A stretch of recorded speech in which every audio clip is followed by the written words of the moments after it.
नंदी के कान में क्यों कहते हैं अपनी मनोकामना, जानिए क्या है कारण।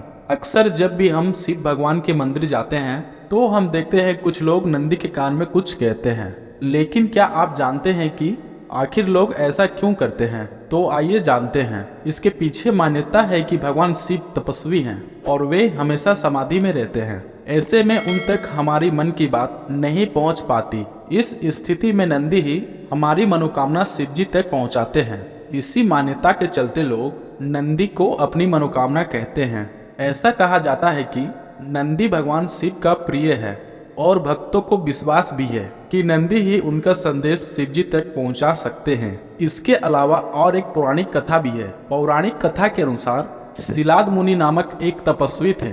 वे ब्रह्मचार्य का पालन करते हुए तप में जीने का फैसला कर लिया था। इससे वंश समाप्त होता हुआ देख उनके पिता चिंतित हो गए। उन्होंने शिलाद को वंश आगे बढ़ाने के लिए कहा, परंतु तप में व्यस्त रहने के कारण वे शादीशुदा जीवन अपनाना नहीं चाहते थे। इसलिए संतान की कामना के लिए उन्होंने भगवान शिव को तप से प्रसन्न कर लिया और एक पुत्र वरदान में मांग लिया। भगवान शिव शिलाद मुनि की कठोर तपस्या से खुश होकर शिलाद के पुत्र के रूप में प्रकट होने का वरदान दिया। कुछ समय बाद भूमि जोतते वक्त शिलाद को एक बालक मिला जिसका नाम उन्होंने नंदी रखा। अब उनको बड़ा होते देख भगवान शंकर ने मित्र और वरुण नाम के दो मुनि शिलाद के आश्रम में भेजे। उन्होंने नंदी को देखकर भविष्यवाणी की, नंदी अल्पायु है। अब जब नंदी को यह मालूम हुआ तो वे महादेव की आराधना से मृत्यु को जीतने के लिए वन में चला गया।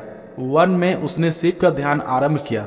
इसको देख भगवान शिव नंदी के तप से प्रसन्न हुए और वरदान दिया कि वत्स नंदी, तुम मृत्यु और भय से मुक्त, अजय और अमर हो। भगवान शंकर उमा की सम्मति से समस्त गणों और वेदों के समक्ष गणों के अधिपति के रूप में नंदी का अभिषेक करवाया और इस प्रकार नंदी नंदेश्वर हो गए।